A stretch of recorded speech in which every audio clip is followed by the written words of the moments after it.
Welcome back, everybody. It is Nets Kingdom with Chubbs and Rage. Very special episode. It's just us two. AJ is currently not being able to stream, so it's just producer AJ. So we're here to break down a very gritty W. We win. The Brooklyn Nets have beaten the Timberwolves 124-123 in OT. We're just going to give you reactions, thoughts and feelings, positive, negatives. Let me welcome my man Rage. Yep, what's going on, y'all? W? We'll take that. We'll take that. Take a W. It's fucking ugly, but it's a W at the end of the day. Yeah. Let me shout the people out. Shout out to Brandon. Shout out to Cypher. Shout out to Nefessa. Shout out to BKN for life. Shout out to West End. Shout out 88. Shout out Anthony Paris. Shout out Diddy. So yeah, let's break down this game. Game opens up and it's just an all-out blitz, kind of a usual movie. That's pretty much all of our games. But in that second corner, we did manage to fight back to, I believe, was an 8-point deficit. Was it, Rage? Yeah. 8-point deficit. Going into the third, where arguably Mikal Bridges and Spencer Dinwiddie aided into not only us coming back from that deficit, but getting a bit of breathing room. And I believe we were up 91 to 80 something. And I'd say with like 5 minutes left. Rich? Yeah. And then we kind of slipped up a little bit. Anthony Edwards caught fire. They just started blitzing us, and it kind of got down to the nitty-gritty up until in the fourth, leading up to the wonder shot by Naz Reid that sent it to OT. And usually on that, I'd say for this, at that moment, Rage, I don't know about you, but it's moments. This was a very impressive win because a moment like that, you think we would just lose. That kind lose. of We thought we would lose lose the energy out. Yeah, that just sucks the energy out completely.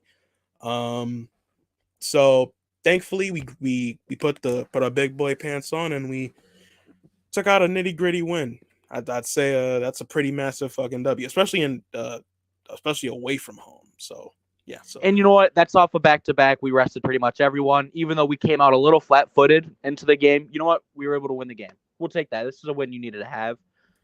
So yeah, I'll take that. It's a massive win, I think, and multiple people contributed. It wasn't like it was a one-man show or anything. I believe Mikal Dinwiddie and Mikal had massive nights. Massive for nights. For us, no matter I feel like no matter how anyone feels about Dinwiddie, he did produce. You know, he ultimately brought us into the overtime game. He helped us win it. You know, and ultimately there are people who will put heat on Spencer Dinwiddie. I will say I'm not the biggest fan myself. He does make me upset sometimes, but it's not his fault. He's told to do a lot of this, and we went into overtime just running everything through him. That end of the game, we completely went to Dinwiddie. We didn't involve Mikal at all, and I don't think that's Dinwiddie's fault. We completely went through Dinwiddie. We were like, oh, we're going to ISO. All we do is ISO, an occasional PNR, and some off balls, maybe. And that's it. We rely on our players to win us games. And it's bad. It's not a good look. It baffles me. I think Mikal only got but like 5 touches that entire fourth quarter and OT. Like a total of 5. It mind boggles me how we have Cam Johnson, we have Mikal, and we just fail to get the ball into their hands. I'm glad they contributed. Royce and Spence contributed, but we shouldn't have to be like, okay, Spence, get us out of this one, or hey, Royce, hustle us to a victory. Like, I love that they gave that to us. Not like we really wouldn't have won that game if it wasn't for them. But I don't know, man. It's just it should have been over way earlier. We shouldn't have gone to OT, and I feel like we kind of almost beat ourselves, but I'm kind of glad we didn't. Yeah. It's just kind of rough for me because it's like although we did get the win, there was a lot of negatives you can take out of, and obviously I don't want to be that guy, but there's some things you have to mention. Like, this team It's predictable. This team is predictable. We go into our offense, and it's predictable. You like I said, you just run ISO and you run occasional pick and rolls, and you run some off ball, sort of. That's it.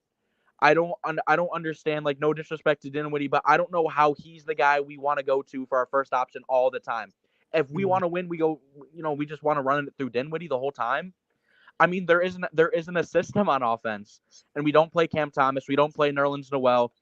And another thing I want to mention, Rudy Gobert was eating tonight. It wasn't even fair. We held no shot, and we still didn't even want to put in Nerlens Noel. I mean, at least to eat up fouls. I mean, there was no one stood a chance against Rudy Gobert tonight. No one. No reason Clack should foul out. I think like the whole point of Nerlens was to save Clax, or at least give him some fucking room to not fucking fear fouling out. Is that Saint? That is Saint. It's Saint. Let's go. Yeah, sorry, I wanted to be out earlier, but I got kids are over with some. You have a life. Friends. God damn it, Saint! You have a life. No way. I do. You have lame. a life. Nah, lame. Yeah. Saint, I want to hear what you got to say about this game. Let's hear it. I was kind of in and out with it, to be honest, but I mean, miraculously, everybody healed from all their ailments from yesterday. That was my first thing when I saw it. I'm like, wow, miraculously, everybody's healthy. Okay, how are they just that good? Yeah. Let me ask you this: what was the funniest like fake injury that was on that list? Because for me, Clax, it was Achilles tendon. Yeah, that one. Yeah, exactly. I'm with you on that one. That one they were just randomly guessing. Wait, no. What made me upset? I was like, it said Ben Simmons out. No, he's out. What? Yeah, like no. Yeah, no. The Claxton one was probably the most like. Okay. Like, why? All of a sudden, all these injuries that you never heard anything about. So that shit was funny. I thought that was pretty funny. And I the first thing I just saw was Brendan saying, "What's my opinion on the lack of minutes for CT?" I look at it this way. I've got a mixed bag. Like, he definitely plays better than Patty Mills. He definitely plays better than Seth Curry. I can understand why sometimes Seth Curry's in there just because of veteran experience and whatnot. But like, when you have all the guys that played tonight, I kind of understand him not getting a ton of minutes, but I definitely don't think he should have anything less than like in that 20 to 15 range. Like, he definitely should. But in like a game tonight, I understand in the beginning when we were losing it, like it was like, well, why is he not in? Why is he not in? And it's like, but you see down the stretch how well that unit played. It's like, I don't think I'm really putting in Seth or I'm really putting in Cam Thomas anyways. I'm not like, I look at the thing with Cam Thomas and it's like, dude, he's literally had that attitude since the day he got there. And I think on some levels, it's like, I do believe rookies need to pay their dues. But on the flip side, it's like he has gotten better, definitely in the scoring department.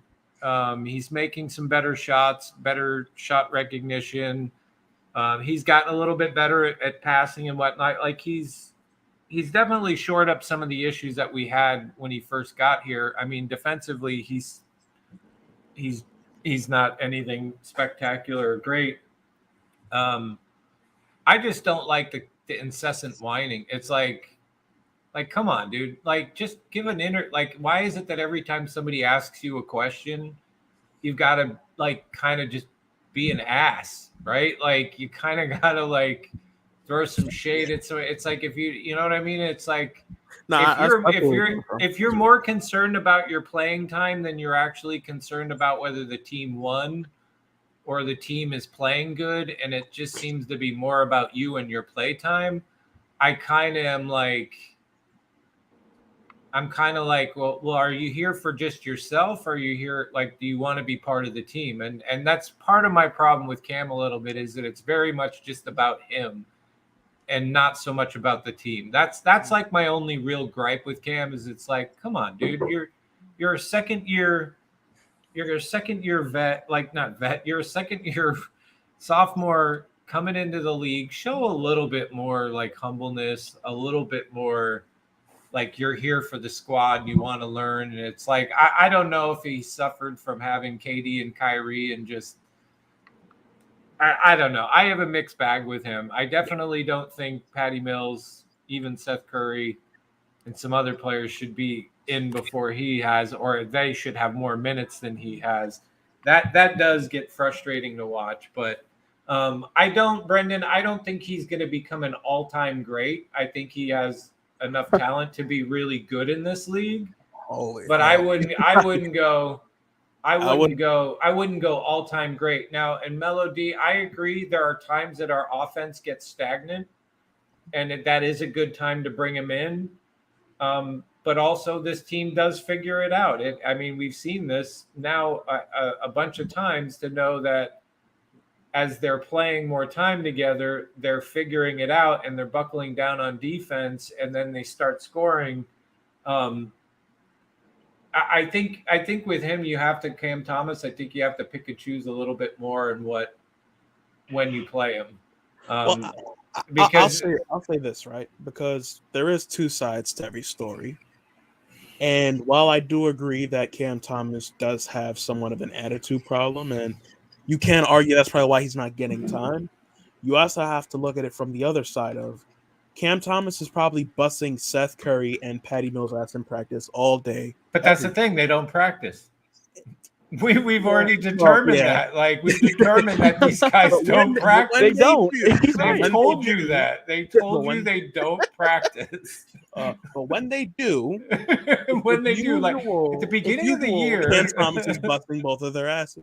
So you can see it from the perspective of, I'm fucking cooking the people I'm supposed to compete against. Oh no, I don't disagree with that. I just think it's no, I don't disagree with that at all.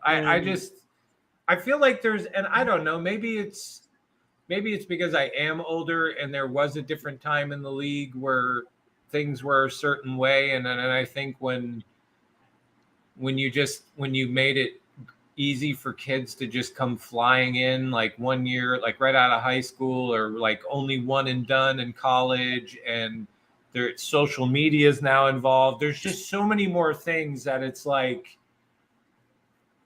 immediately these guys are trying to represent themselves and their brand, and it just really is more about them, where you did have players back in the day that spent more time in college really learning the fundamentals, where now it's like a guy like Cam that comes in, he does one thing really well, but he doesn't do the other stuff really well, and he wants you to automatically play him. That's like my problem. We all know Cam Thomas is a bucket, but let's be honest, he's not the best passer. He's not that great on defense.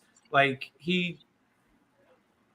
at times he plays within the system, but by and large, he's an ISO scorer. And that's not what's needed sometimes. But Sam, this is where it gets tricky, because a player like Cam Thomas and a player of his stature, he can't develop just by with the coaches and being on the bench and watching. Of course not. I just said he should get no less than 15, 20 minutes. I'm not disagreeing that he shouldn't be getting playing time. I'm just saying I don't think he should be starting, and I don't think he should be getting like 30 to 40 minutes a night. Like that. I've transitioned out of that mentality. Yeah. I feel like he should be our guy off the bench, but there are points like with his game where he'll just be the guy who's just chucking shots, and if they're not going in, well, there goes our offense. Yeah, like it's to the point where, and he's hit or miss sometimes, right? He is. It's not like he's completely hit or miss. He's hit or miss too. So that's why, like for me, I'm saying I'm comfortable with 20 to 15. Like he should be getting no less than 20 to 15 minutes a night, guaranteed. Especially over at least 2 to 3 players on the team. Yeah, at least 15 minutes a night. At least you should be least getting. I think in terms of what we have right now. If he doesn't. And I still think even with this team right now, we still don't really have a true point guard. We don't. But Cam Thomas, like people are trying to be like, he could be our point guard. No, he can't. He can't. No, he can't. He can't. He can't be our point guard. No. Cam Thomas has the potential to be the key scorer in this lineup. Yeah. But at the same time, it's very obvious the Kings have to be worked out. But in the same breath, I don't see the real penalty of us not playing him more. In a sense, I don't see him. Especially I right don't here, see, yeah. yeah, Especially right I don't now. see where we fuck up playing him before Seth. I don't see where we fuck up playing him over Patty. In a sense, That's why I said, yeah. yeah, no. And like I said before, he's kind of a player. He needs to be on the court to work out those kinks. And if he's still that same player, then yeah, that's on him. But and what I'm trying to get at is two sides of this Cam Thomas debate are right. Yes, he is have a little bit of an attitude problem. Yes, he does have his issues, but at the same time, two other people he's competing against have the same issues. So now it comes back to well, who would you there's the prefer on offense? one-dimensional, Yeah. but there goes back to the Nets, like a lot of one-dimensional players, and it's like, is there a case for him to be frustrated? Of course. But it's like when somebody asks you a question, and I don't even think that question somebody asked him the other game, like, what have you learned? And he's like, nothing. It's like, come on, bro. Like, Yeah, it's like that. It's like, come on, bro. Like, you're not fucking like, you're Yeah. not like, it's not like you should. No. It's like, come on, dude. Like, you are definitely have a place in the NBA. You definitely have a high level skill. You definitely are like have a bright future in front of you for sure. But like, dude, you're not there yet. You're not Mikal Bridges. You're not like one of the, I mean, like, you know what I'm saying? Like, you're not there yet. Like, you're close, but like, work on the other aspects of your game besides just ISO shooting, scoring, last minute shots, and you will get a ton more time. I mean, imagine if he does work on his defense and he works on his passing even more and he like completes other aspects of his game.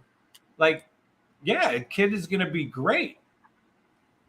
But I'm not one of those people. Like, I think it's stupid that he's not playing as much. So I agree with that.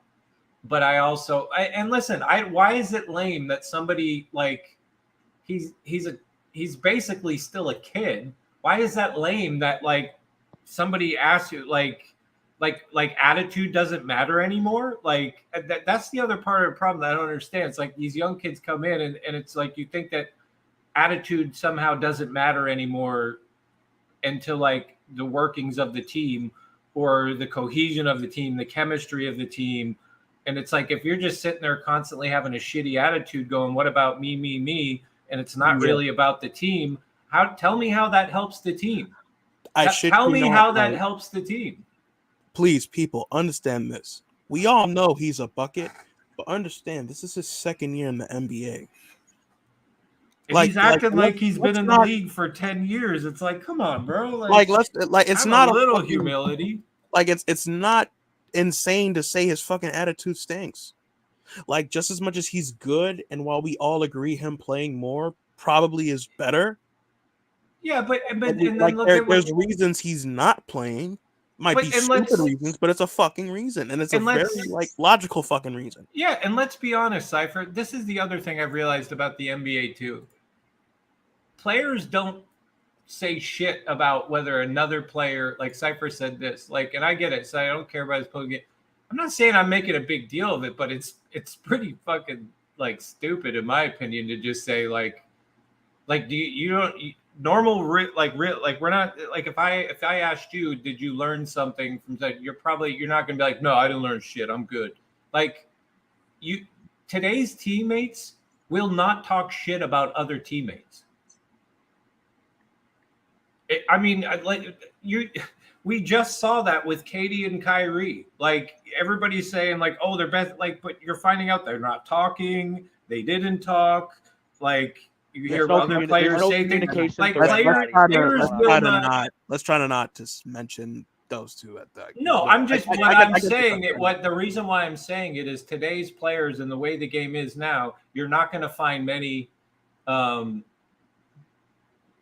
You're not going to find many players that that really talk bad about somebody. They always keep that shit in house. So it's like how do you know that it doesn't irritate other people? We don't know. I don't know.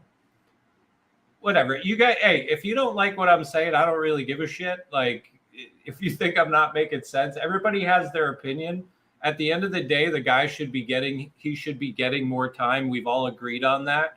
Whether you think his attitude has nothing to do with the game, that's your opinion. I happen to think it does. Whatever. At the end of the day, we're allowed to have our different opinions on that. Just like tonight with Spencer Dinwiddie, it's like he did great things that helped win us that game, but I could still be frustrated with the dude. There's his flaws. He does do some stuff wrong. Yeah, it's like I could still be like, he is most effective and legit, like a legit player when he literally brings the ball up, maybe gets the mismatch, which they've been doing more. I like the fact that they've been getting switches and they've been actually hunting, and they hunted Gobert tonight. And I love that because you really weren't seeing that with the last crew. And he would drive and dish the ball to the open man. And every time he does that, it looks amazing. It looks great. And we usually get a good shot off it. It's when he comes up and does the Harden and dribbles like 75% of the shot clock and then tries to take a desperation shot that most of the time doesn't go in. So My it's only like, question I'm is, like, allowed what to is he be being like, told to do? Like, what is Spencer Dinwiddie really being told to do out there? I mean, and he's being told to run the team. You don't run anything, so when you watch this team, right? All we do is ISO, occasional pick and rolls, and occasional off-ball screens. There's no system. There's nothing going on. I watched this whole game and I really watched everybody. I was really focused on everybody tonight in terms of our offense. Just in terms of the offensive aspect, we really don't do anything. We don't do anything. Well, I mean, I would say the ball is moving a little bit more, and I Well, did it's because notice people that are moving like around more, and I will say Oh. the players do move around more, but that's it. There's not any plays being run. When I see Spencer bring the ball up and actually look to get others involved and get the ball to Bridges and other people, it does tend to look like we have a better offensive system and moving. And to me, that's what it looks like. What Coach Vaughn wants him to do. My opinion, I think Coach Vaughn pretty much handed in the keys and said, run this offense. I don't think Coach Vaughn wants him to sit up there and pretend he's James Harden at the top of the key. I doubt that that's what he's telling him. I mean, because it almost bit us in the ass a couple times. Imagine if DFS or McCall didn't hit those. Yeah, okay. I mean, it is like. I saw this though. I saw this. Didn't we do that? I think Bridges is our best player. I disagree. I think he's the second best player on our team. Dinwiddie's definitely in the top three. He's the second. I don't know who's better than him in terms of after Bridges. Okay, I'll ask y'all this since I feel like we're just being a dead horse at this point. What's up? Moving forward, how should Vaughn address rotations outside of the starting five moving forward to kind of just not fucking be an uphill battle every fucking opening quarter? Like it's routine that teams just blitz us and just go up early when it's very evident. Didn't somebody say earlier he's running like, I can't remember where the quote was. Somebody in the chat said he's running like a 9-man rotation, like it's the playoffs already. Yeah, like an idiot. But moving forward, what can Vaughn do to prevent this constant fucking uphill battle of like 15-point deficits, 20-point deficits? Because put it like this roster's not built to do that every day. It's really not. And when it comes to the playoffs, that's just a death sentence, even if you want to win. Well, here, let me ask you a question. Do you think it's partly they have a game plan, but part of it is these players like still figuring out how to work together one another? Because you have noticed that with this team is they start out slow and then they figure it out and then they really buckle down on defense and they get back in the game. I just wonder if that is part of having a brand new team right now. I mean, you really think about surprise. I don't know. Maybe Chad answer this. You guys, to answer your question. I mean, I think it has a lot to do with me personally, is that these guys are still all figuring out how to play together. And I don't like, and I'm not saying like, I'm sure another coach could prepare them better than what Coach Vaughn is doing. I do believe that. So I do I do think it is partly him really pushing his game plan. But you heard Cam Johnson literally tell you, like, hey, I'm used to all this with Phoenix, and then I'm coming over here and I'm being asked to do something completely opposite. He's like, so I miss a lot of things. Like they're telling you how off they are because they're all getting used to a new system. They're literally telling you that things are exact opposite from where they've been. And they're trying to learn it on the fly. And it's like where we all hoped in the All-Star break that they may have gotten some time to play together or get comfortable. But 0 practices. I mean, and I understand, like it's their break. They earn it. I get it. But it's like they really haven't had time to do anything. The most that they've ever played is literally during a game. I guarantee you they're not doing too much together on their off days. It's like, so it is going to take time, but we've seen some pretty incredible comebacks, whether we won the game or we didn't. Mm-hmm. And I think that is a testament to these guys trying to figure it out. And I do think, I guess I'll give Vaughn a little credit as well. Like, I'm pretty sure there's some level of him trying to get these guys back on the same page, or when they get on the same page, some of the things he does helps. But I'll say this. It shouldn't, if you realistically look at it, most of the games played out the same, in which teams already have a game plan against us. It works accordingly, and we're pretty much trying to fight tooth and nail just to fucking get it to reasonable distance at halftime. And some of that is on Vaughn, some of that is on the players, but you have to look at the game plan we have. Our backup plan is just shoot as much threes as you can. That doesn't work if you don't have any significant stars that impact the system. If you had a LeBron James, that'll probably work. If you had a Giannis, that'll probably work. But guess what? You got fucking Mikal Bridges, Cam Johnson, and Spencer Dinwiddie. It's not gonna work. And we have streaky shooters.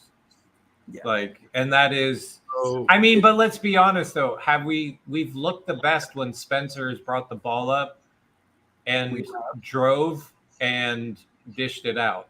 I feel like that's part of it. When he really gets other people involved and he's not the focal point of bringing the ball up, and he gets Bridges involved and he's looking to move the ball around and get other people, because that's the great thing about Spencer. He is quick enough that he can break down, get in, and find the open man. You saw him do it that I think it was to it was to the Royce, where it's like he went in, he went to see if the other defender was gonna pull towards him. He went in a little further. The guy bit. He dished it out. He had one of Dorian Finney-Smith too. That's what I absolutely love. But it's funny when he does that. It's funny you say that, because it still seems like we haven't figured out who's the first option. And when I say first option, who's clearly the guy you're going to pass that ball to in crunch time. And I think unanimously we can all agree Mikal Bridges has proven he can be that fucking number one option if he can. But I think one thing this team is scared of, if they put all the chips to him being the number one option and he fails. And I feel like that's what they're afraid of. I don't think it really, I will look at it this way. It doesn't really matter this year, quite honestly. Because I guarantee you this team is going to look completely different next year. As completely different. God, you'll have some listen. I've been saying I don't really care whether we win or lose at this point, because I already know where our level's at, right? We're not winning the chip. Yesterday clearly was a throwaway game, and they didn't really give a shit whether they won or lost the game. It's whether, because I see what covers saying y'all tried to act like we was tanking and throwing in the towel last week. Yesterday was that us really trying to win the game yesterday? That was you had everybody on these mystery injuries, and then the next game all of a sudden they're all cured 100% playing a full game. Yesterday was some of those injuries are you're literally out for months that they listed these guys. Yesterday was a we don't care what happened game, and we almost got lucky. Because I'm telling you, the only reason why Bridges was in that game yesterday was to continue his Ironman streak. That's the only reason why he played yesterday. And then it was like you saw what happened, and later in the game, the Bucks were pretty much handing us back the game. We got very close, and then they got their shit together. If they really wanted to win that game, Bridges would have came back in. Who else did they hold out? I know they held somebody else out. Like they would have put other people back in the game that they played in the first that they didn't play the rest of the game. If they really wanted to win that game, would they have not put those guys back in?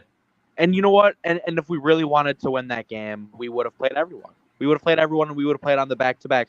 But we were talking about a point earlier, and Chubbs, you mentioned like how we'll randomly go down, and we'll randomly go down. And my problem is this: is that when we go down, and Saint also mentioned that another problem is us trying to figure out everything, and we're a new team, and that is true. But when it comes to the offensive side of things, my problem is this: we'll have a bunch of guys, we'll just chuck up threes, and we'll take unnecessary shots when we don't need to. Our best thing is when we are attacking and we are getting everybody involved. But our biggest problem is that we either go up or we'll lose our lead very fast, or we'll have a really, really, really, really slow start with like 2 points in 5 minutes, and because we're just kind of chucking up shots and nothing's really happening. We'll have Spencer Dinwiddie take up the ball and he'll just shoot it. Mikal Bridges will just shoot a 3. Cam Johnson will just shoot a 3. We'll get blocked on a layup. It happens. That's my problem. It's we just kind of force things and we settle. Yeah, but Rage, we're figuring. I mean, they're still figuring it out. Like, but it's kind of the same every game, though. But what do you expect? I mean, honestly, what do you expect? You have Coach Vaughn at a certain limitation. You have a team that's still figuring it out a month into it. You have them clearly choosing which games to play and which not to play. Like, that's the other thing about today's league. Like, fucking everybody's like, you don't have the same dexterity and strength. It's not like these guys are being saved for the championship run. It's like, and I saw what Undo said. Oh, they were on the first game of a back-to-back. They were not on a back-to-back. And if that's the case, why even if they're not choosing Undo to pick and choose what game they're going to go all for and try to win, why would you play Bridges then? If you were that concerned and then have everybody injured miraculously and then healed the next day. Wait, if you weren't picking and choosing. Did you say we were? You said we are on a back-to-back, right? Like you said that. Yeah. He's saying it was a back-to-back. It was the first of the game, but why then choose to even put in Bridges if you're that concerned about a back-to-back? Yeah, exactly. That you were then going to make injuries for all these other players, and then miraculously today they're all healed. Like, come on, dude. Like, you can't tell me they're not picking and choosing. Like, they don't give a shit whether they win or lose at this point. I'm not saying they're on a full-on tank, but let's not sit here and pretend like these guys are really trying to go for it. I feel like the fans and the organization and players know that we are first on exit, and there's nothing wrong with it, but that's just how it is. I mean, that's what I'm sorry. Like, I'm not going to sit here and, like, if Sean Marks came out and said our goal is to win it and go into He's lying. We're still about championship He's this lying. year. It's like, yeah, there's a reason why you haven't heard from Sean Marks, right? Like, there's a reason why you haven't heard shit from him. Like, barely. I think he gave a statement. You know what he gave us? He gave us the after trade press conference, and he said bye-bye. These are meaningless games. Uncover. I don't even know what your point is, bro. Like, you're tripping over one. I'm not tripping. I'm basically saying they don't really give a shit whether they win or lose this point. I don't know. I love you, Leb. I don't know how, like, I don't care. Like, literally wins and losses at this point literally mean the same to me. Win because I love them, the Nets, and I love watching them. And if they win, I always feel good when my team wins. But at the same time, if they lose, I'm cool with the lose. I'm cool with the loss because that is helping our draft pick get better. And let's be honest, if we do make the playoffs, like, I'm not trying to just be negative, but but like, we're not okay. listen, this is not negative. We are not going to win the championship this year. So at some point, we're going to be out of the playoffs or the play-in, whatever it matters. Like, that's just the reality. That's not negativity. That's not being like, oh, you don't support your team. That is a fucking reality. Like, we are not winning the championship this year. Like, it's just like, so whether wins or losses, it really doesn't matter. What matters is these guys are playing together. They like to play together. We want them to stay. They need to get more time together. Like, so enjoy it for what it is, whether it's a loss or a win. Like, it really helps us either way. Like, I don't know. That's why, like, I'm not really, like, I really don't care. Like, I'm not all emotional about it where I get upset, like pissed off because we lost or we won. It's like the team was done and the season was over when you traded Kyrie and KD. Like, I should realize that when I watch games, because when a lot of the times when I'm just watching us ISO and do a lot of nothing, it makes me really upset. And I should really know that we're really not gonna do anything, but it's like it does make me upset at a point where I'm like, Dinwiddie, you could have passed the ball. Royce O'Neal, what are you doing? I mean, why are we doing nothing? Everything's just stagnant. Why are we depending on Dinwiddie to win us the game and no one else is involved? Like that, there's little shit that pisses me off. So I need to know what's your point? Where, like, in cover, put in there what you think the expectations for this team is this year. Are we winning the championship? Are we going there? Are we taking it? Not Saint. We're beating Philly in the first round. We're beating them in 5. Please let me get this off. If you're looking to, I don't give a fuck. It's Mikal Bridges. If this was LeBron doing it, okay. If this was Trae Young doing it, okay. If this was like a fucking Donovan Mitchell doing it, oh yeah, I believe you. This is Mikal Bridges. The fuck? So you're telling me we match up with the Cavs? Oh yeah, Mikal, we got a chance. The fuck out of here! Jesus, and I'm negative for saying literally a realistic outcome. Jeez. But Tubbs, you gotta look at it from both points, bro. You gotta be optimistic, bro. We're gonna win the championship. Oh, what? Like, obviously, if we make the playoffs, I'm a ride for my team. But let's get a little fucking realistic here. Holy shit! Like, sorry for blowing up, but that needed to be said. If we're losing by like 18 points in the first quarter, I don't, and consistently, like, yeah, we do come back, but that's not going to work in the playoffs in 7 games. It's not. There's never really, I haven't really seen a game where we consistently were scoring and we look good. Okay, I'm sorry, but cover, you and I are going to have to make a bet then. Yes, we do. The Cavs have no wings. You talking out your ass. Let's put $100. We're not facing the Cavs right now. Let's put $100 on, like, because you literally think. Sixers. I mean, come on, dude. Like, cover. Like, okay. Well, let's make $100 bet then. Yeah, I think let's do that. Dwayne said in chat, I think we have a shot at the Cavs, but I don't think we win. I'm not saying we have a shot. I'm not even debating the fact that we have like a shot at this team or that team. That's not even what I'm doing. I'm just telling you, like, you want to know, like, what you literally think, like, Saint, let me stop you there. Do you understand? We cannot give Nerlens Noel, and we could just decide to not bring Nerlens Noel back, and we have right back to Daron Sharp being our backup 5.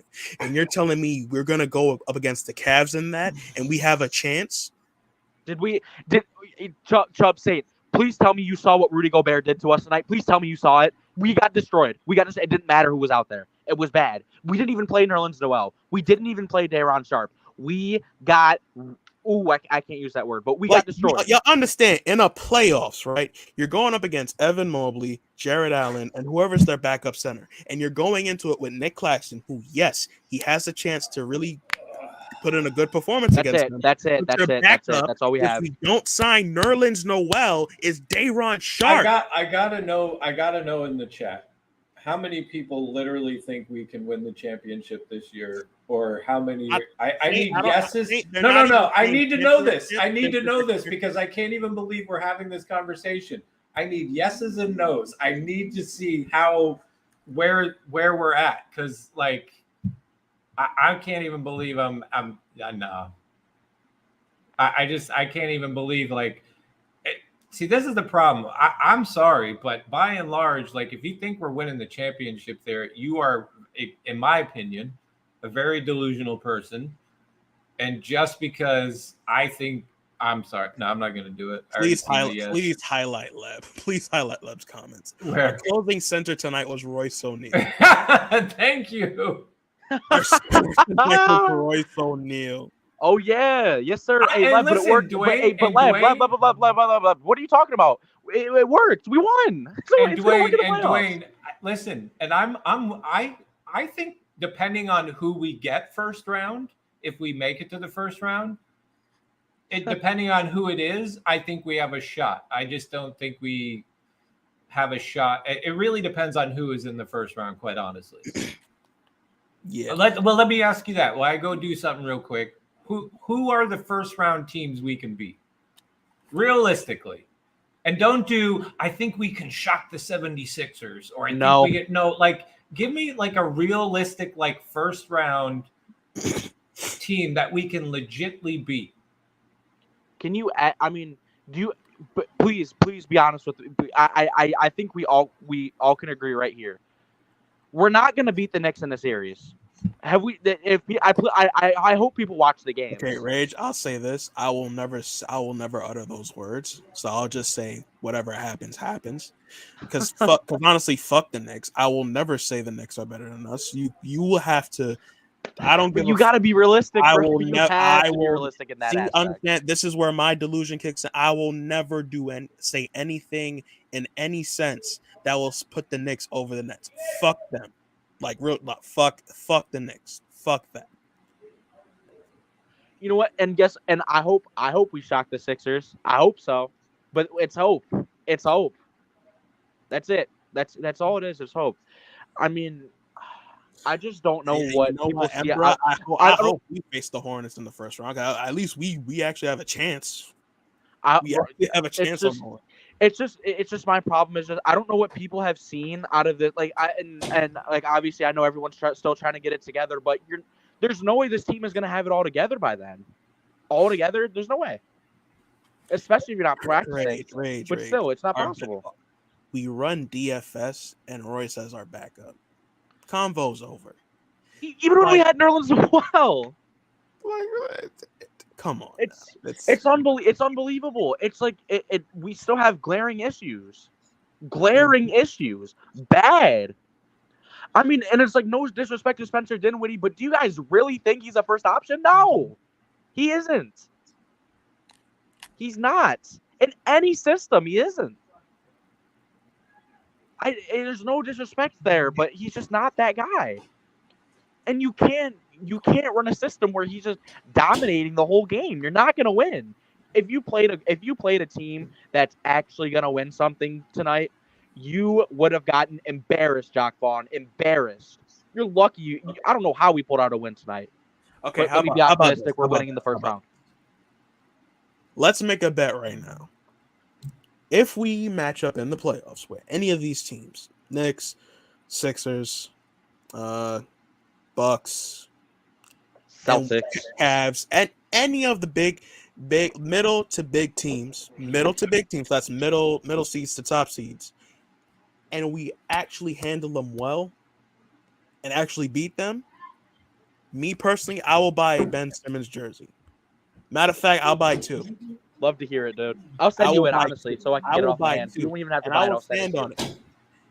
And if we miss, I don't want anything in return. But if we make it and it actually happens, I will fucking buy 2 Ben Simmons. 2 jerseys is crazy. I'll buy 2 of them things. I will buy 2 of them things, and I will go on camera and show I'm wearing it. Come on. You have to wear one over the other. Oh man, that's one. I have. You know what? I have one of my own, and you know it. You know I have one. Unbelievable. I did that to myself, right? You don't have to live with myself after doing that. Yeah, you willingly did that. What if I wore that to school, Chubbs?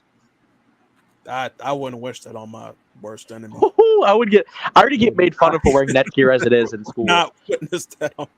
Yeah, nah. But Chubbs, I legitimately get made fun of that school. It's not even a joke. I swear to God. I put down everything. But everything. bullying still exists. Oh, bro, I don't get shoved in the locker, but I mean, I should. I I'm a mean, Nets fan. bro, fight people. No, fight people. Like, no, like, this ain't fucking 2000s or Leb. the That's how it early- be, bro.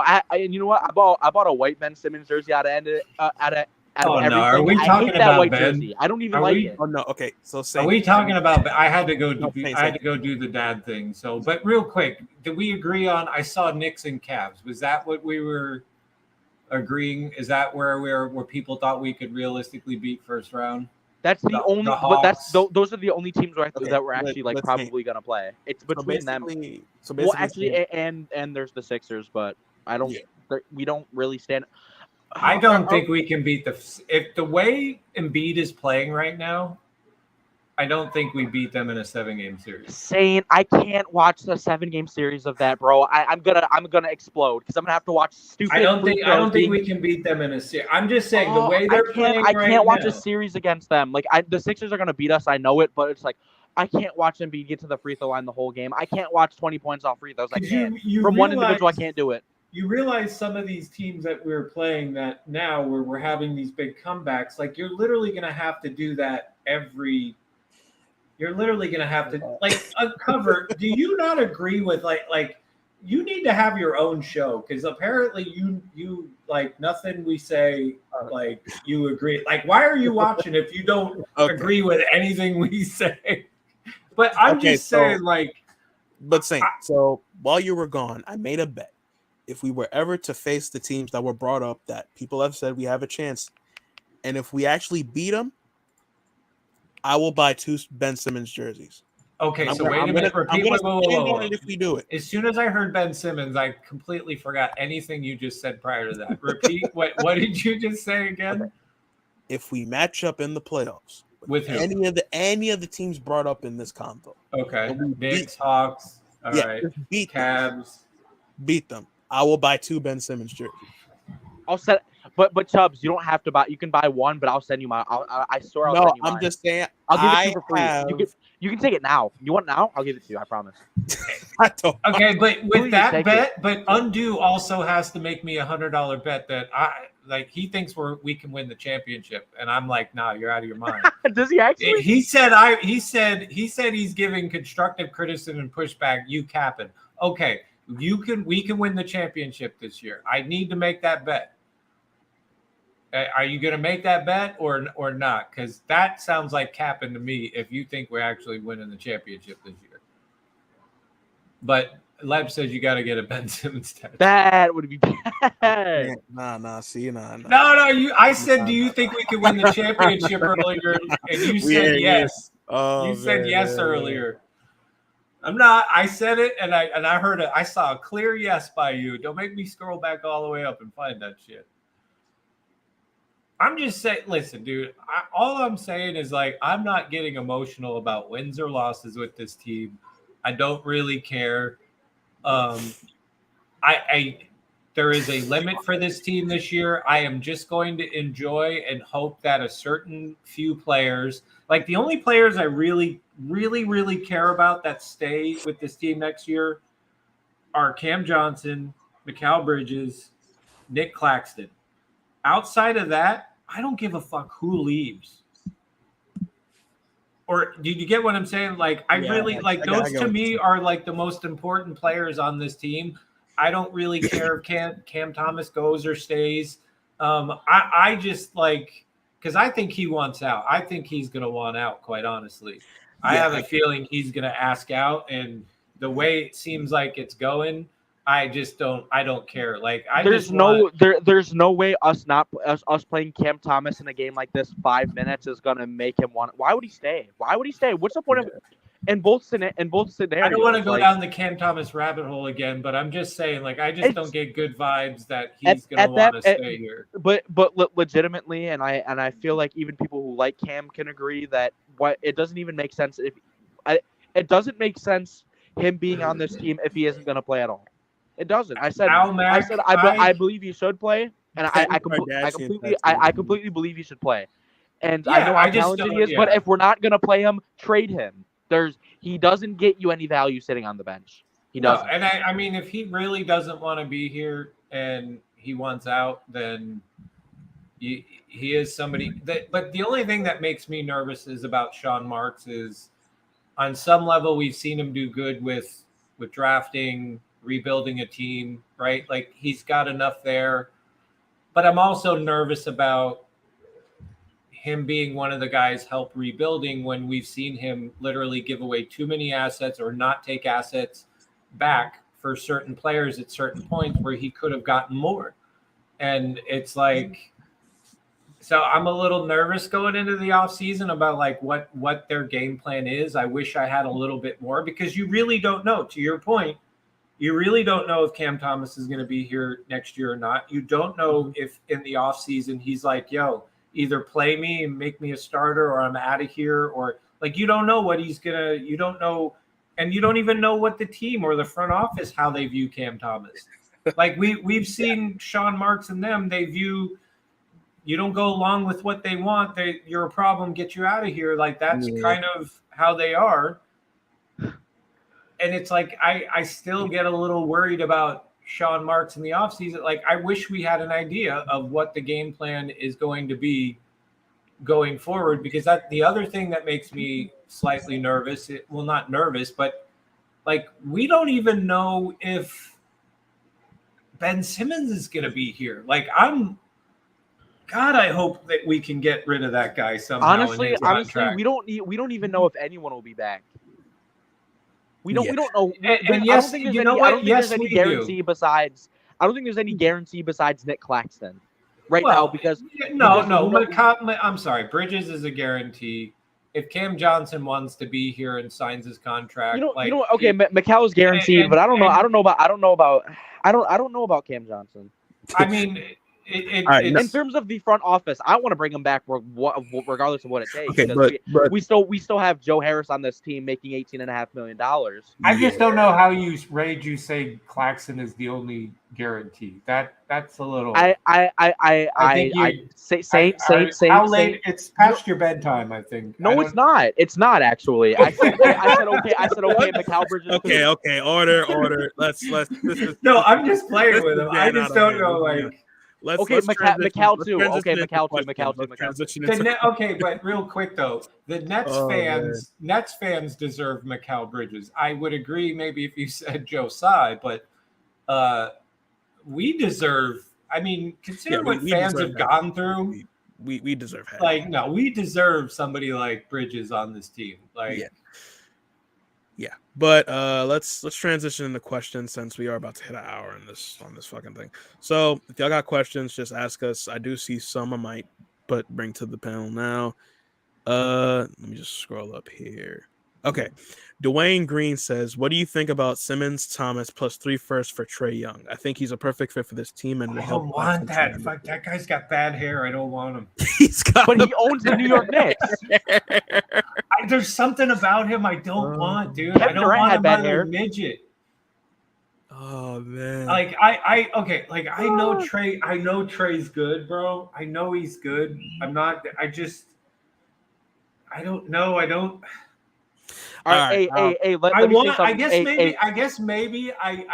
Like for me, Chubbs, like not taking anything away from Trae, because I know dude's a bucket. He can do a lot of things, but I want more of more of a team player than Trae, and I want somebody. If they're out there, like I see SGA, like I want a bigger player. But right. Saint, we're the Nets. We can't pick and choose our superstars, bro. Yeah, no. I just don't like. But you're asking me. You asked me whether I wanted it or not. No, I don't. Okay, that's fair. Hey, but let me say something real quick, Saint. Tim Ryan. All right. He plays Tim Ryan said right. Defense. Tim Ryan said you just paid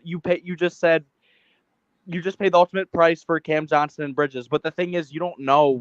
Cam Johnson is a restricted, and all right, Bridges will be back. Bridges will be back, but Cam Johnson, you don't know. You don't know. You don't know. He's a free agent. I think this puts it into easy perspective. I'll take Trae Young and I'll take SGA. I'll take anybody if it means we get off Ben Simmons' contract. Like, I think it kind of has to include Ben Simmons just to make the money work with Trae Young. No, like it kind of has to. Man, So if you can get if you can get as long Trae as you Young for get rid Ben of Ben Simmons, do it. Simmons, in the words of Stephen A. Smith, you're replacing nothing. So that makes you something. Point blank, period. Whether it be me personally, I put a poll up on Twitter where I told Nets Twitter, who would you prefer, SGA or Trae Young? SGA by a landslide, and I'd agree. But if it means you can get rid of Ben Simmons, risk getting rid of Cam and some of your picks, but you're getting back, while yes, he has his problems, the fucking talent, you can't deny it. And you can't deny if you can get him on a right path. His talent is fucking awesome. Are you talking about Ben Simmons? No, Trae Young. Oh, yeah. No. Talking about Ben Well, Simmons. No. Okay, I saw two things I liked. I bet Trey doesn't play D at all, which is I can't. I'm done with players that don't fucking play D. I've had enough of them, dude. I've had enough of watching fucking midgets not play defense and be cones. I'm tired of it. Especially when you can see that this current team has a much better defensive identity. I don't want to lose that. Okay. I like what Leb's here. Like, Dinwiddie's frustrating, but to some degree, I kind of agree with him here a little bit. I don't know if you could get. I just maybe it's partly too that I would like a more legit point guard and and that's Legit? the thing. Like, Trey, well, I'm just saying I would like a better. I don't know. He averages 27 and 10. I guess what I'm saying is I don't want my point guard to be the main focus of the team. Right. Well I want him to be good, and I'd like him to run an offense, but I don't want him to be the center of the team. Say that usually doesn't work out, and I don't like that. I just don't. Like, I've never enjoyed that kind of ball. That often does not work out well. If I get frustrated with Dinwiddie trying to play hero ball, I know I'm going to get frustrated at some point with Trey. It's not like Trey has had, like, we saw him struggle like crazy a good part of this year and was down to 20-something% on his three. Like, shit was nasty for a while. Like, he's a great player, but he's not the player that I would want for this team. That doesn't, everybody has a player that they like or they dislike.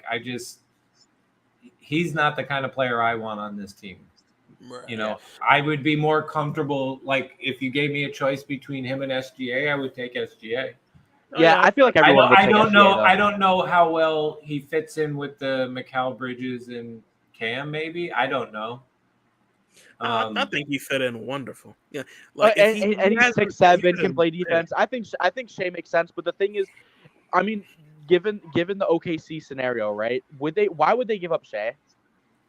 If we gave up all of our picks, like, I mean, that's you taking a gamble. Really, that's you really taking a gamble. I mean, obviously, anything can happen, but let me ask you this: if you're the OKC Thunder, you're rebuilding. You have a bunch of young guys. You have Shea, you have Josh Giddey, you have Chet Holmgren, you have you have Jalen Williams, you have all of these young guys, right? Why would you give up your best young guy? That's just my thing, but I guess I could see them taking a trade if it meant getting rid of all of our picks. But I don't know. It wouldn't really make sense. But also two things. One, the free agency market next year when it comes to like top level guys is not that great. Yeah, it's two. I don't 2025 and 2026 are like the key free agent markets. Yes. So, and then two, who's really on the market that you're really going to want? Like, if you knew Zach LaVine was not like had injury issues, he would be intriguing. But okay, you said you'd take Zach LaVine, right? No, I said I wasn't concerned about his injury issues. Like, I thought before you have mentioned Zach LaVine. No, I mean I don't mind him because when he's cooking, he's fucking great. Yeah, but he's an attitude too.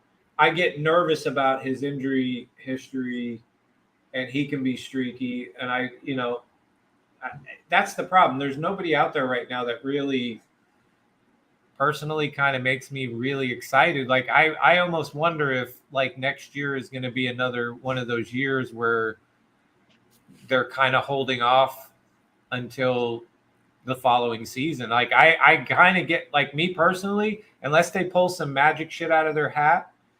Dwayne Green said, like, Jaylen Brown definitely is not coming here. I don't want LeBron James. He's getting too damn old. LeBron James. Kawhi, I need to see more from Kawhi and his health. Not going anywhere. He did just mention the free agents. That's all Jaylen Brown is not coming here. I would be definitely okay with Siakam. OG, I would be comfortable with. I think the most two, like, I just don't see Jaylen Brown is not coming here, especially after he made the comments about, hey, all you have to do is go on the internet and look, basically saying that the owner of the Nets participated in genocide. Like, I don't think he's getting a contract here. I would be very shocked. Not happening. It's not a shot. And like, as good as LeBron is, do you really want LeBron? Yeah, no.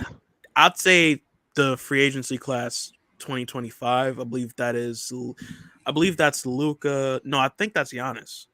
Luka's the year after. I think that's Giannis, Donovan Mitchell, I believe. Well, then let me ask you a lot of the young stars. A lot of the young stars that's 2025, and then 2026. I believe that's Luka. But let me ask you this, Chubbs, Rage. Siakam's ceiling. How high can it really go?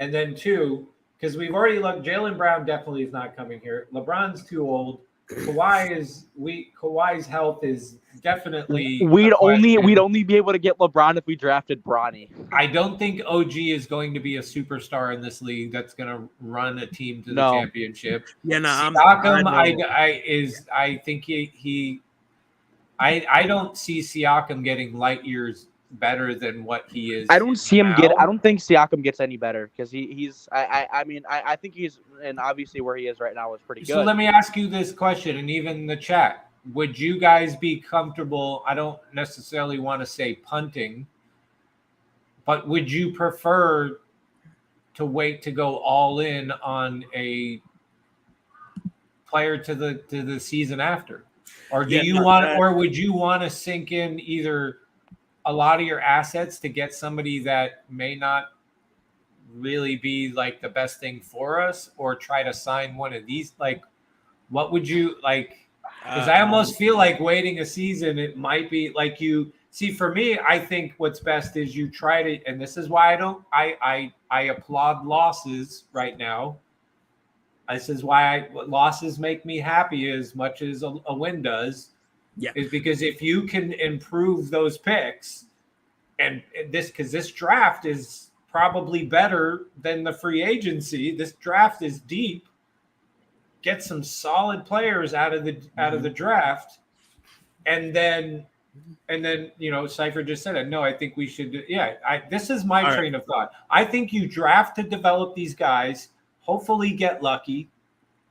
Right. And then the following season, if you still have a ton of assets, then you go all in. That's how I can understand. And of course, I know Cover would go opposite. No, go all in. Mark's better at drafting.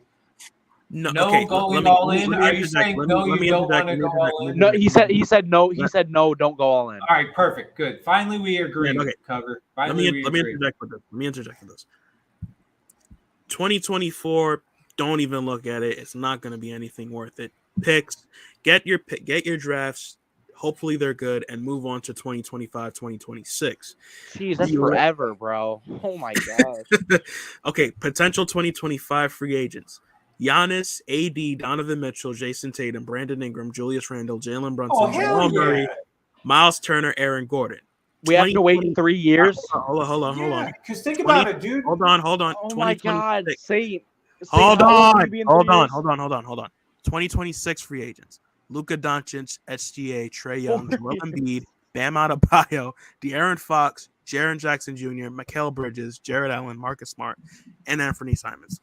So moving forward, you need to, 1, draft young guys. 2, keep money off the books for those 2 potential free agent markets. Yes, get rid of Ben Simmons. Yeah, keep them. What do you mean? Get rid of the contracts you don't need. And get rid of the contracts you don't need. Get rid of Ben Simmons. Re-sign Cam Johnson because it won't hurt you. Resign, no. build around Mikal. Resign Cam Johnson. Find a taker for Joe Johnson's contract, because it will be his contract next year. Will be Joe what? Joe who? Joe Harris's contract will be. Joe Johnson. I'm sorry. Joe Harris's contract will be a more attractive contract for somebody want to take off, because that's money coming off their books. His contract hasn't been a positive.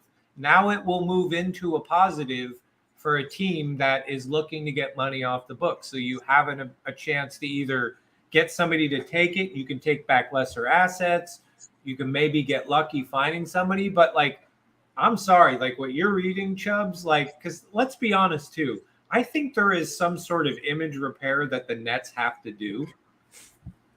And I'm not sold that Coach Vaughn is going to be the man to lead them into the future. Like, I think there is some level of image repair with this team. I would feel more comfortable going all in the next season or the season after that and really work on getting great picks, building them, finding some solid guys, re-sign Cam Johnson, try to put together a better team than you have right now, and just and build. Like, because you're going to also have to look at Clax the following year. Let's not forget that. Clax is going to be – Clax is an unrestricted free agent. He's an unrestricted free agent. So, like, that man could literally leave for nothing, and it doesn't matter what we say or do. Like, so, like, to me, your best bet is to dump – if you can get off Ben Simmons without really giving up much assets, you do that to clear that ridiculous money. Because I'm sorry, that dude's never living up. I will make a bet on that too. Another $100 bet. Ben Simmons is not going to ever live up to that contract. I'm sorry. I don't think Ben is ever going to be the player that we thought he once was. That's my opinion. I feel that way. I don't even want to take the chance. Just get off that money. Get rid of Joe Harris's contract, and get rid of Seth Curry, get rid of Royce O'Neal. Well, they're gone anyways. Dude. Yeah, no, they're more likely going to walk this season. So Seth. There's no way. That's what. But I'm wondering, why wouldn't you just trade Seth Curry then? When you go into when you went into trade deadline, why wouldn't you just trade Royce O'Neal going into that? Because you knew once you traded, like we've said, once you traded Kevin Durant, honestly, once Kyrie was out of here, the season was over. So it's like, what do you even like? I don't know why we didn't get rid of Seth Curry or Royce O'Neal if you know, like if I know, if but we're in a direction of not did it really matter if we're in a at this direction of point? not trying to win. Well, not I won't say that. But think about in a this, direction where though. you know you're not going to win a championship. What's the point of keeping those guys? And you want to know why they kept some of them? Because they needed some familiarity around that. To me, I'm convinced that some of these guys didn't get moved because if you literally would have gotten rid of everybody, you wouldn't have had any kind of familiarity. And I think that's part of the reason why they kept them. Or the other option is they probably, just like the previous year, when they got rid of Harden, they had trades on the table, but when Harden requested out, it pretty much wiped any attention to anything else, and everything was spent on getting rid of Harden for Ben Simmons. And then this year it was trading Kyrie and KD. Shout out to Showtime Evans. Y'all think KD could come back to this team? No. No. I mean, No because way. I'm not trading for him again. No, I'm not gonna trade for him. And by the time his contract's up, I hate to say this, but I think KD he's gonna continue to get injured every year and miss significant time. As great as a player he is, I think he is kind of his injuries are starting to. I know people talked a lot of shit about Kyrie Irving. I get it. I understand why. But KD missed more time than Kyrie Irving did, even with Kyrie Irving's dumb shit. KD's were all behind injury. I have concern about KD going forward, especially Look what just happened to KD. Look what just happened to KD. Yeah, like KD was just doing a layup, and he's just twisted dead, his ankle. Yeah. Shout out to Lebs. Ain't gonna be a rich man after exactly, bro. But I mean, I guess say the truth hurts. Nobody wants to. Well, see, this is what I don't like, dude. Is why is it that sometimes, and I guess people can choose to believe or listen to somebody. I I just don't like that when people.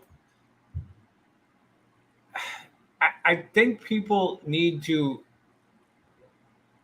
What is wrong with like a real conversation, like where you say, like when I said, "Hey, the Nets are not winning this championship this year," and everyone, "Oh, you're negative." What? How is and I'm also Like, and I'm also wondering. and the only rebuttal to that was, "Oh, well, they could surprise a team." Like you need more than that to make a case. Like, and same thing with KD. It's like, bro, I hate to say it, but it's like he has dude gotten was hurt an every year. injury. Dude was an injury. He's an injury guy at this point. He's still amazing, Which is, I'm sorry, but that is wild. How to that's And what? what part and the some of KD what you were injury, that is saying and like a part of why the truth does hurt is it also kind of boils down to me too, because even though I do believe, like, obviously I know this team isn't going to win a championship anytime soon, really. I'm also at the point where I want to win now, and everything I want is now, and it sucks because because I'm at the point where I'm like, okay, let's trade for Trae Young, but like you said, it probably isn't the smartest decision and could mess us up. I don't think it is. Yeah. Like you really want to build a future around Trae Young? You really want to go all in on Trae Young? And I've just lost so much. Like I've lost so I'm so tired of waiting. Like I'm sure you can see where I'm coming from. Like I just want to I'm just so tired of everything. But think about it, dude. What I think you're going through, and I think a lot of people, even in Nets Nation, still haven't gotten there yet, is people are still living in this weird, like, we just had Katie and Kyrie, and we were second in the East, and then the carpet got ripped out, and I don't care what anybody says, this is a rebuild to some degree, right? Like, and you're literally we just literally watched seasons of every possible thing that could go wrong went wrong. Too many what ifs, too many injuries, players with issues outside that get in. Like we went through every possible thing that could go wrong to stifle this team. That it's like now you are back in a position of positive with assets, potential more money, and you have a better starting point than you did last time before you got Katie and Kyrie. I don't want to fuck that up. As a fan, I want them to do it the right way. And I don't think sinking money into Trae Young and giving up all the assets we have, like, I don't think that's a smart play. I would rather be patient, draft well, develop, see if you can pick up a couple of little guys that you might be able to get on the cheap that will be good role players through the year. Try to get off some of these bad contracts and go all in the next 2 seasons of really trying to get your best assets. Somebody that's going to be a better player, a better defender, somebody that is going to be a future where I think, like, and that's the thing, Trae Young. Is Trae Young going to get better than he is right now? Is Trae Young going to turn into Seth Curry? I don't think so. I think what you see in Trae Young is exactly what Trae Young is going to be. Yeah, exactly, Leb. I'm trying to build ourselves up like Boston. I agree. Like, I don't know what the rush is. I think people want to get back to having the superstars, but I think we're so far away from that right now because of how stupid we've looked and how other players may not want to come here. And then the players available are just not that great. Like what happened with Kyrie and KD coming here is that was pretty special. Like you don't get the opportunity to have 2 superstars like that to sign at the same time. Has that ever happened in the NBA? I'm sure there are, but I don't mind superstars, but they got to be shout out to Era Black TV. No more superstar. I don't mind a superstar, but it's got to be the right guy. Yeah, no, you got to pick and choose. You either make them or you get them. Point exactly. Like you need stars in this league to win a championship. Either make like one you said, or you either make them or you get them. And if I'm just wondering in terms of our aspect, like I mean, how much of a chance can you really get a star out of the late rounds? And another thing is like, how long are you really willing to wait? Are you willing to wait as long as it takes? Yes, to really at this point, yes, dude. Because that's fair. But how? We just went from having James Harden, Kyrie Irving, and KD, and that shit blew up in our face. How much worse can it fucking get? Yeah, right? but Like, so at this but point, like, like I said, I how much of a chance do you really think a late round guy or mid to late round guy is really gonna like? You really think he has a big shot of making Well, making it as a not star? like, hold on, let me see. Late round. I mean, players have shocked you. I mean, go look at some of. Yeah, but you have to shoot a shot in the dark and hope you get lucky. Okay, but that so what's your point? Go sink money into Trey Young? I didn't say that. No, I know, but that's like the alternative. Like, you want to go, like, are you so that, like, I'm just saying, Chubbs, like, are you so desperate that you want to be back at the top that you're willing to sink money into guys that we really don't want next year? And one of them, like, yeah, I think we'd all take Jaylen Brown, but I think we all know he's not going to sign here. Yeah, and outside of that, I guess everybody my else thing. I think you want to be back. You want to be back at the top, but you don't want to do the wait. Yeah, and I get that, but it's just my aspect is just like, I mean, Okay, so do you think let me we'd be say in a this, better Rage. situation if we traded for a star, or we But that's the just question. built What one up, star are you especially trading with for? us? And what disgruntled star are you trading for that they're willing to move off of? That either A doesn't have injury issues, or B, like, I could see a Dame type player, but I don't know what player like that is out on the horizon. Like, do you change, like, say all of a sudden the Pelicans were willing to trade Zion? Yeah, that's great. It's Zion, but the motherfucker can't stay on the goddamn court. yeah. He Okay, hasn't, you know what I mean? Like, so I think you're I got better what you off waiting. so Rage, to answer your question, here are some late round picks that ended up being really good guys.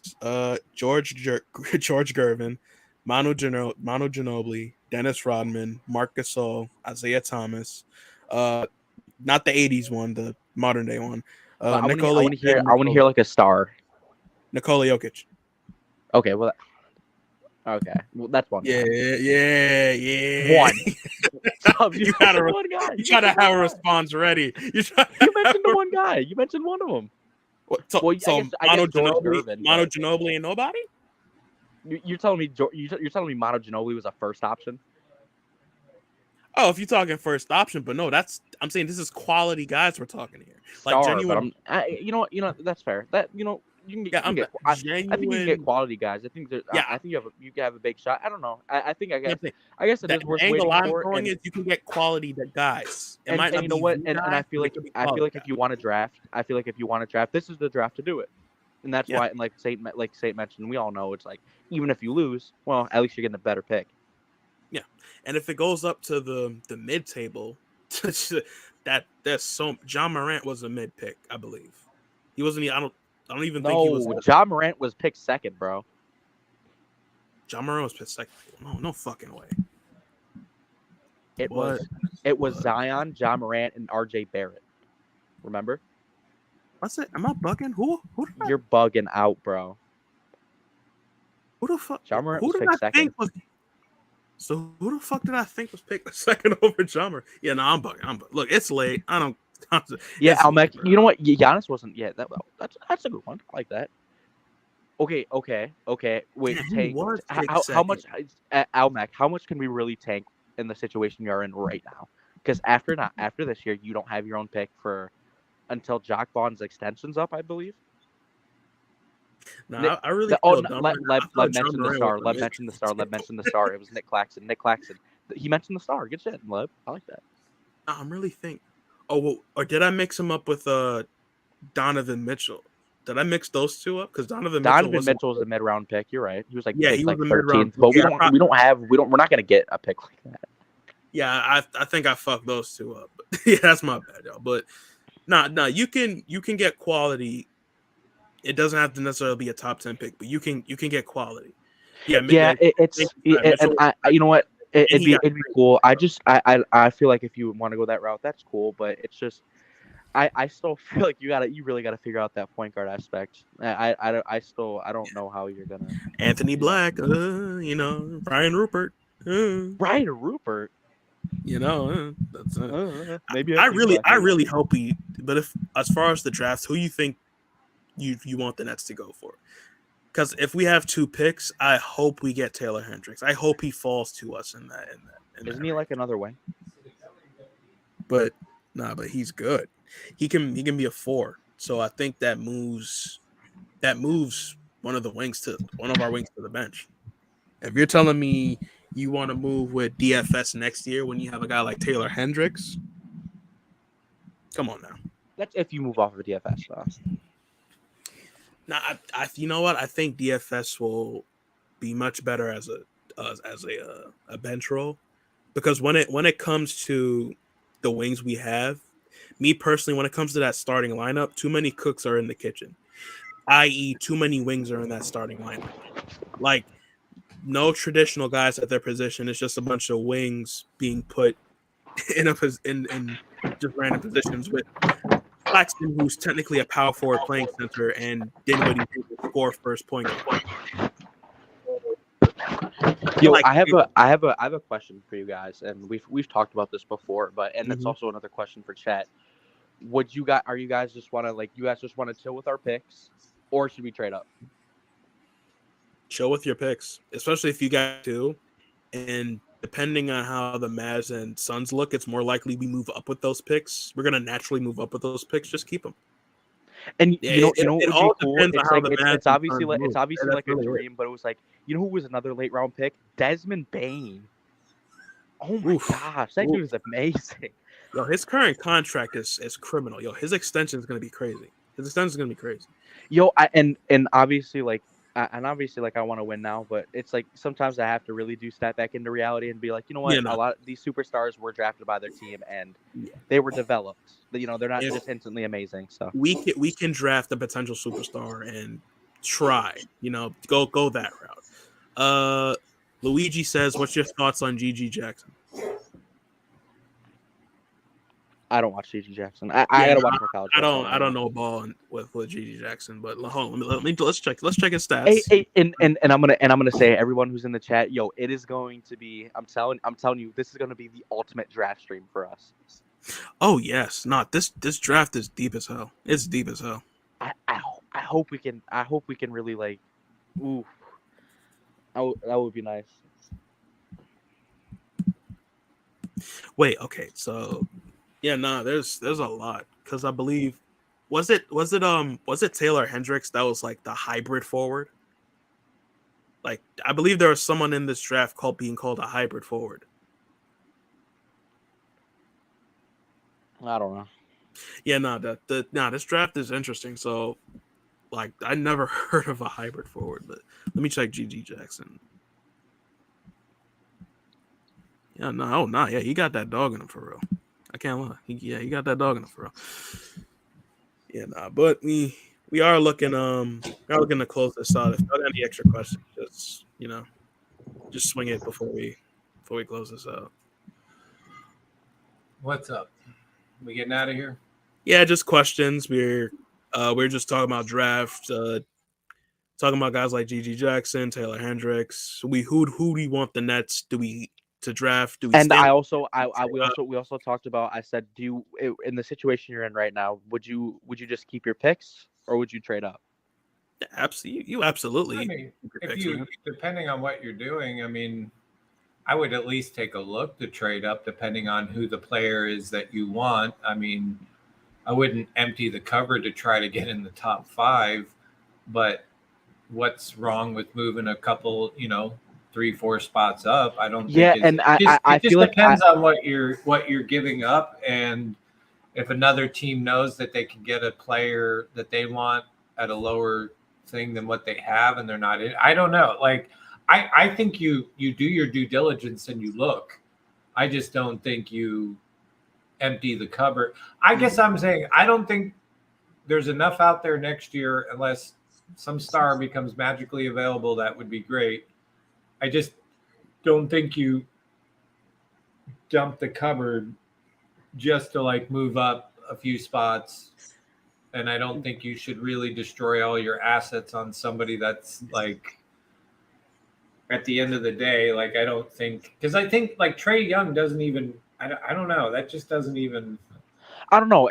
I feel like my dream would be obviously like Shea, but that's another Yeah. shot in the dark, and you don't even know how that's gonna work out. But like you said, it's like if you can give up some role players and you can give up some you can do that. And who knows, maybe there is a team out there that it's gonna have lottery pick, but that wants to be competitive and they want to get off of that pick, and they'll I take mean, some of who your role knows? players I that you mean, who have along knows? with I think that this draft is so deep that you could get lucky with a breakout player later in the first round too. I do believe that's possible too. I do believe that's possible in this draft. But real and I quick, talked to Chubbs about it, bro. The one guy who was picked late round recently, Desmond Bain.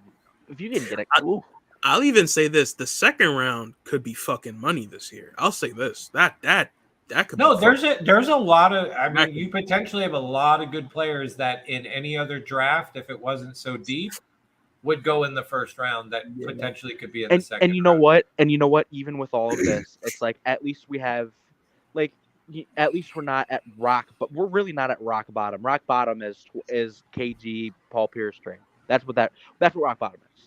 At least we're not at that point. We have picks. We still have a solid team. I mean, I still think if this team started today, this team would be a playing team. Like if you just started a whole season. I wouldn't surprise. I mean, who knows? Yeah, I wouldn't surprise at me. Least, but... and at least with that's cool. And the thing is, you have your picks. Obviously, you don't own any picks besides the one you have this year. Yeah, that's why I'd say chill with these picks because these are like really the only picks you have until you move forward. And I also said, this is going to be the ultimate draft stream for Nets Kingdom. Yeah, Sean has to hit on these picks. So it's at really least Sean is good with drafting though. So even trading up, it's damn near like you gotta at least trade one of them if you want to do that. You can't trade both because that's like a death sentence. Because I want to say something. I also want to say something here. So we talk about we want to draft somebody and we're okay with waiting for him, right? So why are we not playing Cam Thomas? I don't want to get into this fucking conversation. Yeah, that's it. Let's not go back. I think there at the end of the day, I think there are that topic in itself has a lot of reasons, and some people just don't want to admit it and they don't want to accept the fact that it's like. But it also doesn't help when you have a coach that plays shitty players over him. So I think that's a very,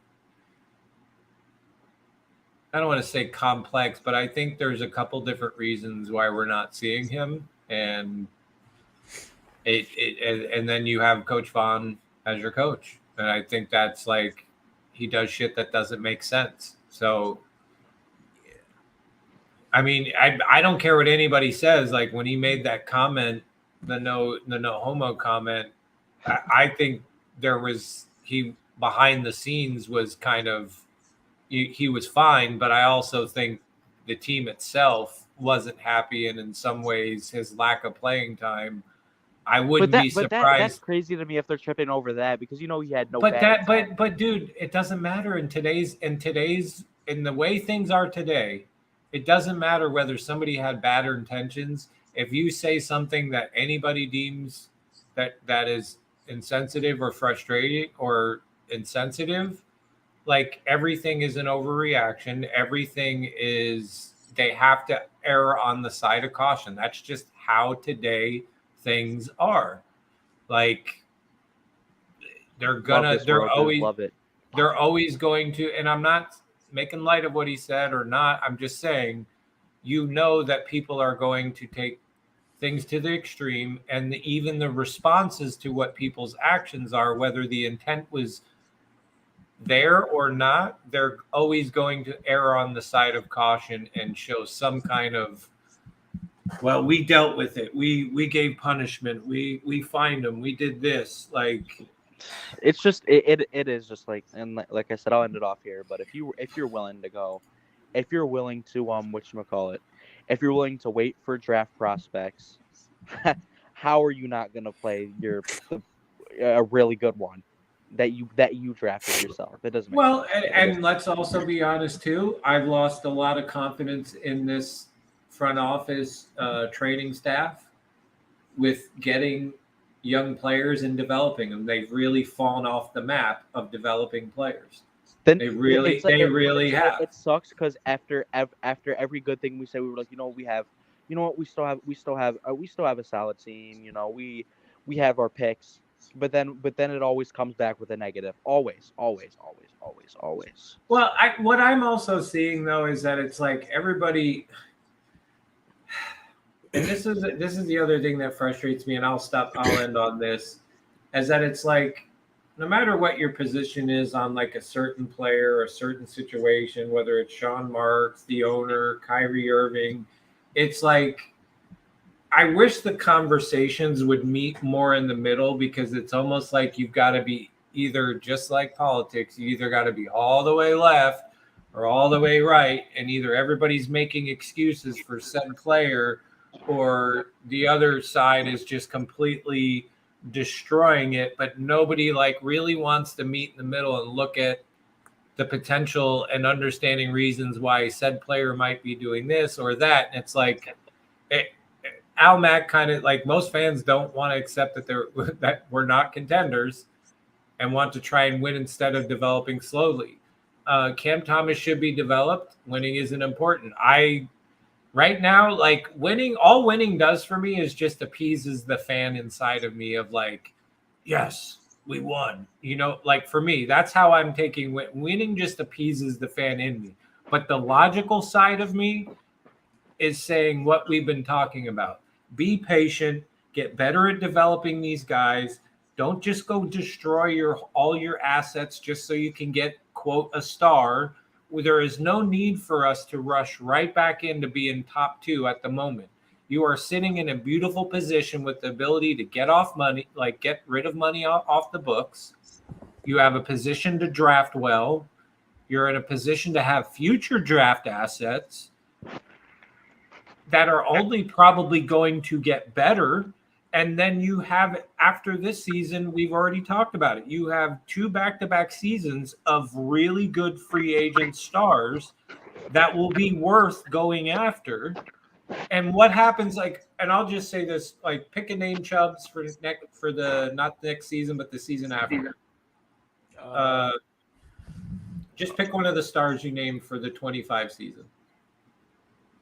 Oh, that's no, just pick a good one. Like, it doesn't really matter. Like, it's just for the sake of the argument. I think I said Jason Tatum. I think I said, yeah. Okay, say it's Jason. Perfect example. Say it's Jason Tatum.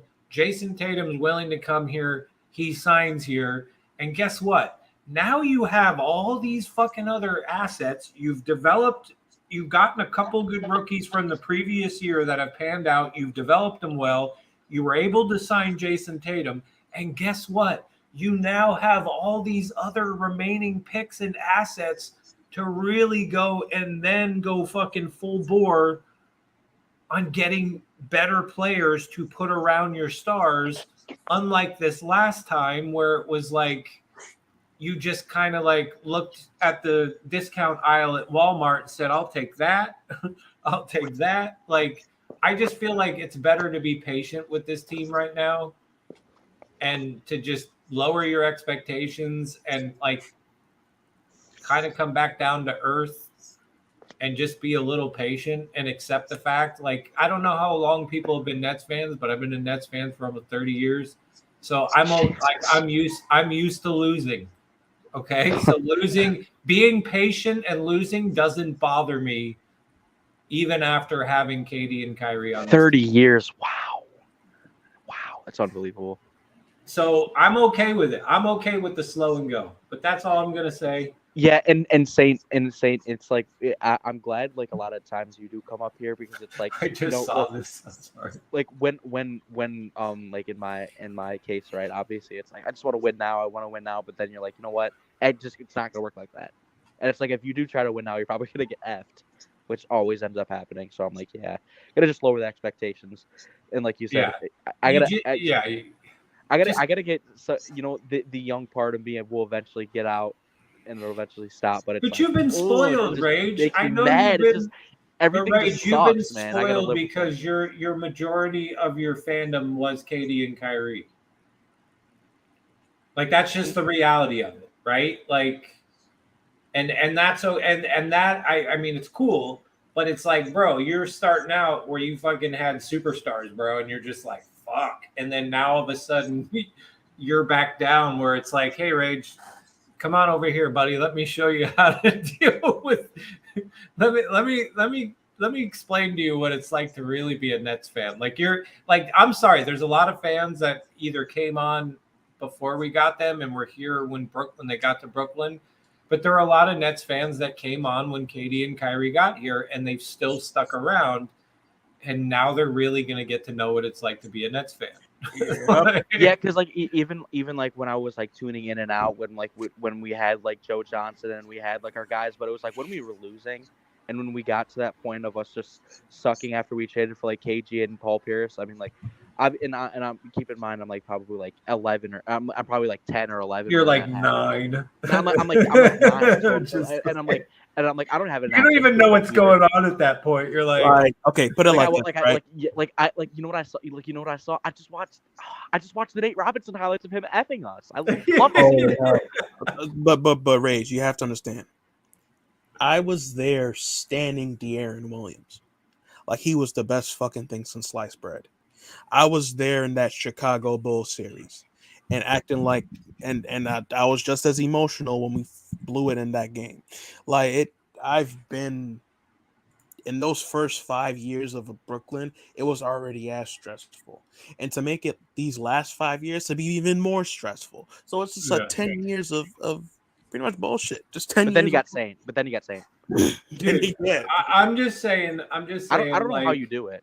We're back. Well, dude, when you like, hey, there wasn't a lot of teams from Jersey. Okay, but I just don't know. But I don't know how like you're alive. But how are you alive? Like there's I'm not even. No, but the amount of stress that an NBA team has put on PTSD on a human shouldn't even happen. But, I mean, I'm sorry, but there wasn't a lot of teams like what the Jersey Devils, the New Jersey Nets. What am I missing? Another New Jersey team, and I don't fucking care if it's lacrosse or whatever. Like there really wasn't a lot of lacrosse team. That's right. Say you're missing a lacrosse team. There wasn't really a lot of like legit New Jersey professional sports teams, right? So that's what I really that's why I gravitated towards them, is because I love, I'm from Jersey. Say whatever you want. I wanted to rep my team, and I knew what I was getting into, but at least nobody can call me a bandwagon fan. I mean, I was there. That's why, like, I don't watch football. And I said, what's one of the worst teams in the league? And somebody at the time said the Raiders, the Jets. I'm like, I'll be a Jets fan. Like, if I get on the Jet train now, I can't be like blasted. No, honestly, we welcome everybody with open arms. We really do not.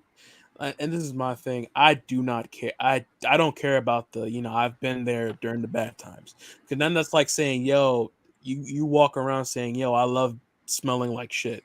I love the fact that my past. Love it, dude. That's a stupid analogy to have. It's fun. Mind you, I mean, yeah, you got good loyalty, but guess what? It wasn't really worth it in the end. So yeah.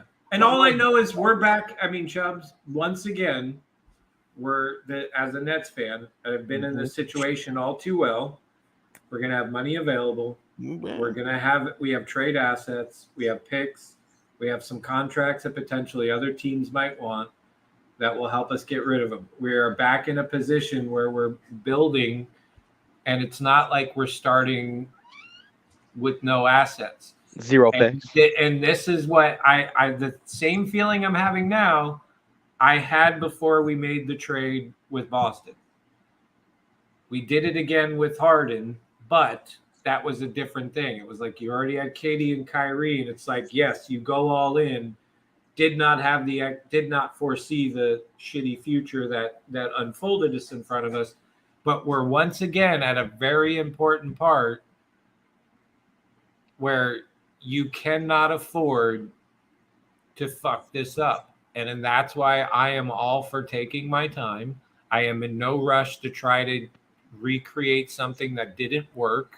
I don't want a superstar just to have a superstar. Like, I want a good built team from ground up and take your time. Don't blow these assets, because if you fuck this up and you blow these assets, like, this organization is in a lot of trouble if you don't choose right. If you don't choose that right player, that right star, if you choose to trade, you are putting yourselves in a very crappy situation. And then like, because we're in a beautiful situation where we can still we win enough that Houston doesn't want to swap our pick, and we're good enough so that we also don't like hand them, like, because I'll feel really good if we're not at least swapping. I get giving them the picks outright those years, but like, I'm just glad that we're keeping it where we don't have to watch another team like the Bull, like the We don't the have to. We Celtics. don't have to say. We don't have to be 12-60 and not have our pick. Yeah, and watch the Celtics draft players with your picks that become They drafted Jason Tatum and Jaylen Brown with our yes. So I don't want to experience that again. So you know what was even better. Patient. You know what was even better, Saint. We traded Gerald Wallace, or we traded our pick, which was Damian Lillard, for Gerald Wallace. Nice. Yes. I don't want to experience that again, bro. Like nothing. You know what? Honestly, nothing I love more than watching Shabazz Napier be our point guard. Woohoo! That was good. No, I don't want Good that. times. So, anyways, I'm done. Love you guys. Love the chat. We out. Good. We won today. I'm happy about that. And you know what? We'll take the W. But Saints. I think you were being too negative, and we're going to the championship. That's what I I yeah. Well, fuck you. I don't care. I don't care. If somebody says I'm being negative, I don't give a fuck. Like, if you want to bet me $100, I'll take the bet. You want to make that bet, Rage? Oh no! Realistically, I'm on the point of I don't even know why we're winning games at this point. I mean, I'm not advocating for a full tank, but if I'm also being honest, like, I wouldn't care if they did. I really wouldn't. We have no shot of doing anything. Would you care, Chubbs? No, there's no way. Would the chat? Would you care? Would anybody care if we just didn't really try and we just lost a shitload of games and we fell to the play-in and then we got bounced out the play? Like, I really wouldn't care. I really wouldn't.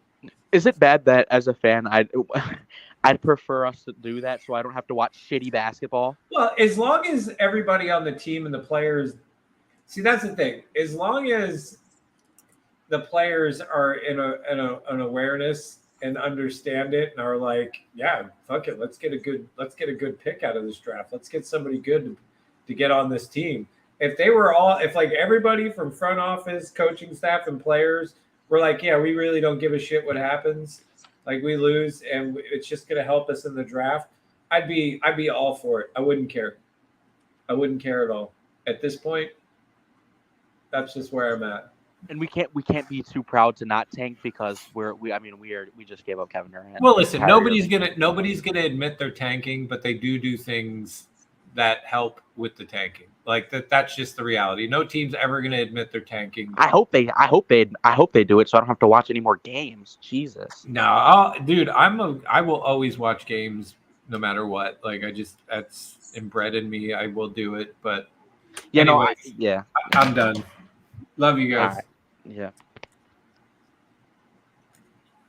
Make sure you press the end button. Yeah, I gotta do that. End broadcast.